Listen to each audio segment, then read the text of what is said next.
गुरु गोविंद दो खड़े, काके लागो पाए। गुरु गोविंद दो खड़े, काके लागो पाए। बलिहारी गुरु आपने, गोविंद दियो बताए कबीरा, गोविंद दियो बताए।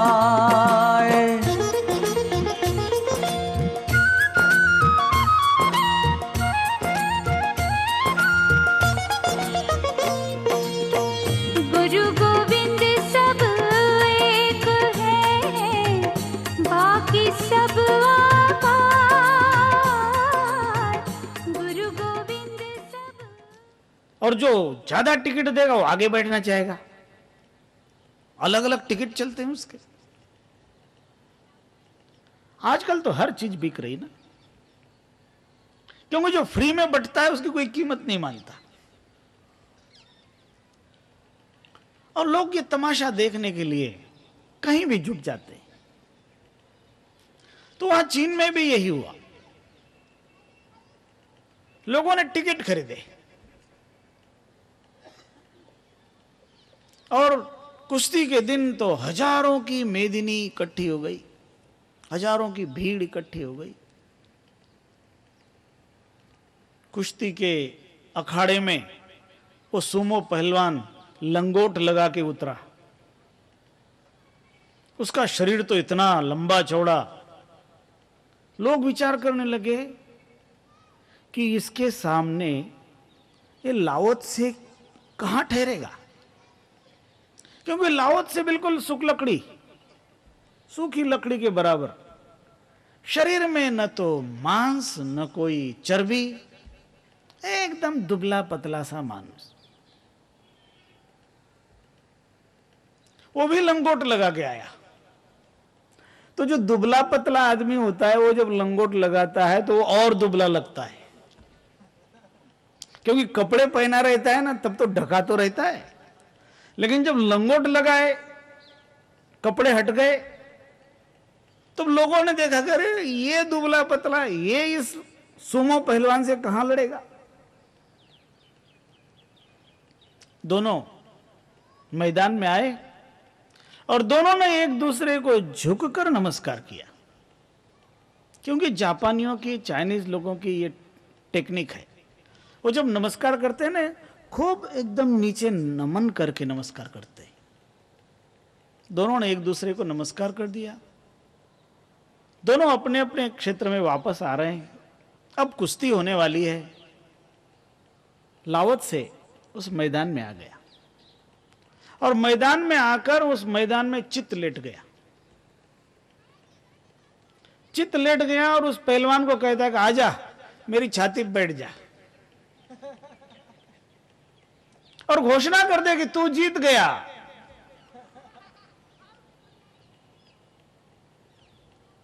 तो पहलवान कहने लगा, मैं ऐसे कैसे घोषणा कर दूं तुम्हारी छाती पे बैठ के कि मैं जीत गया। तुम खड़े हो जाओ, कुछ दांव पेच लगाओ, कुछ कुश्ती लड़ो, तब मैं तुमको गिराऊं और फिर तेरी छाती पे बैठ के घोषणा कर दूं। तब लाओ त्से ने कहा, इसकी क्या जरूरत है, आ जा तू और आकर मेरी छाती पे बैठ जा और कह दे कि तू जीत गया। बारंबार लाओ त्से ये कहता, आ जा, बस लड़ाई की क्या जरूरत है, तू घोषणा कर दे। तो पहलवान ने कहा कि ऐसी कुश्ती मैं नहीं लड़ सकता। और पहलवान अखाड़े से बाहर निकल गया। जब पहलवान अखाड़ा छोड़ के गया तब लाओ त्से खड़ा हो गया और कहने लगा कि देखो, मैंने कहा था ना कि मुझे कोई हरा नहीं सकता। पहलवान वापस अखाड़े में आया और अखाड़े में आकर वो लड़ता नहीं है, लाओ त्से के चरणों में गिर पड़ा और कहने लगा कि वास्तव में आपको कोई हरा नहीं सकता, क्योंकि जिसने हारने और जीतने का सवाल ही छोड़ दिया, अब उसको हरा कौन सकता है?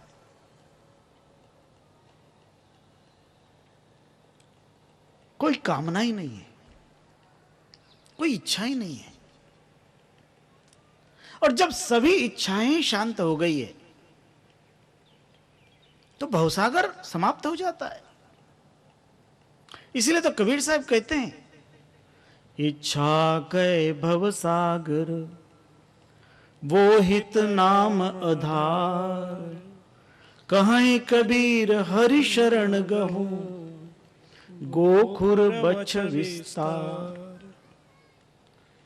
जब इंसान की सारी इच्छाएं शांत हो जाए, क्योंकि इच्छा ही तरंगे हैं, मनसायर मनसा लहरी, मन रूपी समुद्र की मनसा मतलब इच्छाएं, ये तरंगे हैं।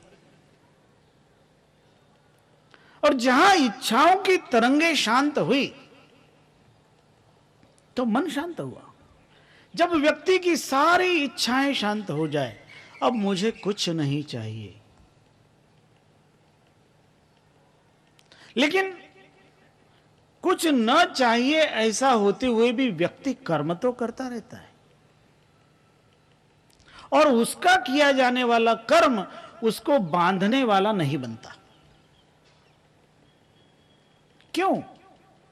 क्योंकि उसका किया जाने वाला कर्म बिल्कुल वैसा ही होता है जैसे कुम्हार चक्र पर घड़े का निर्माण करने के बाद उस घड़े को चक्र से उतार लेता है, और इसके बावजूद घड़ा निकालने के बाद भी चक्र घूमता रहता है। चक्र तो घूमता रहता है, लेकिन जब तक वो चक्र घूमता रहता है उस पर कोई फिर नया घड़ा नहीं बनता। नया घड़ा बनाने के लिए कुम्हार उस चक्र को रोकता है, मिट्टी का लोंदा रखता है, और फिर डंडा लेकर उस चक्र को घुमाता है, और फिर नया घड़ा बनाता है। घड़ा उतारने के बाद भी चक्र का घूमता रहना नया घड़ा नहीं बनाता। वैसे ही जब संपूर्ण इच्छाओं की निवृत्ति के बावजूद भी व्यक्ति का कर्म में लगा रहना, वह कर्म उसको बांधते नहीं। और ऐसे कर्म ही जगत हिताय होते। वो व्यक्ति अपने हित के लिए नहीं करते। जब आपने देखा है, आपने अनुभव किया है, सदगुरु रामस्वरूप दास जी महाराज ने जगत हित के लिए ही कार्य किया है, अपने लिए क्या। शरीर में कष्ट होने के बावजूद भी जगत हित के लिए कार्य किया है,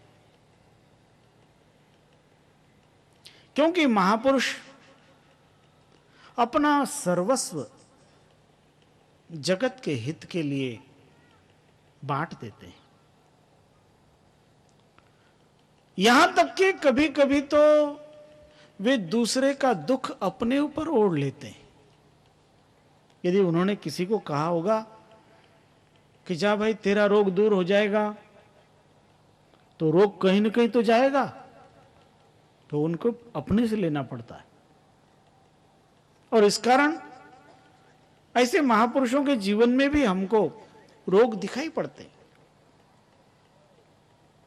क्योंकि उन्होंने अपना नहीं भोगा, किसी और का ले लिया। इसलिए वास्तव में महापुरुषों के पास जाकर के कभी यह प्रार्थना नहीं करनी चाहिए कि अब मेरा दुख ले लो, जबकि जगत का ऐसा स्वभाव है कि जगत महात्माओं से कहता है कि महाराज मैं बड़ा दुखी हूं, कुछ ऐसा आशीर्वाद दो कि मेरा दुख दूर हो जाए। एक जगह कबीर साहब कहते हैं, ऐसी है दीवानी दुनिया भक्ति भाव नहीं बूझे जी, कोई आवे बेटा मांगे यही गुस्सा। संतान ना हो घर में तो आके महात्माओं से कहते हैं कि गुरुदेव महाराज कुछ दया हो, कुछ आशीर्वाद मिले आपका। तो घर में एक मिट्टी का लोंदा पैदा हो जाए, આપણે ત્યાં કહેવત છે ને, શેર માટીની ખોટ. तो वो मिट्टी का लोंदा ही है, उसको मांगते हैं संतान पैदा हो जाए. तो ये जीव अपेक्षाएं करता रहता है. वैसे महात्मा भी दयालु होते हैं, वो बांटते रहते हैं, फिर उसी का दंड भोगते भी हैं.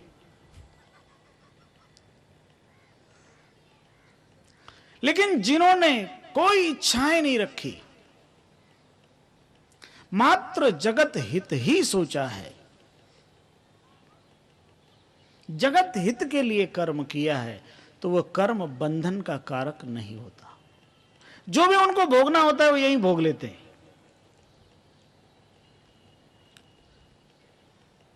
वर्षों पहले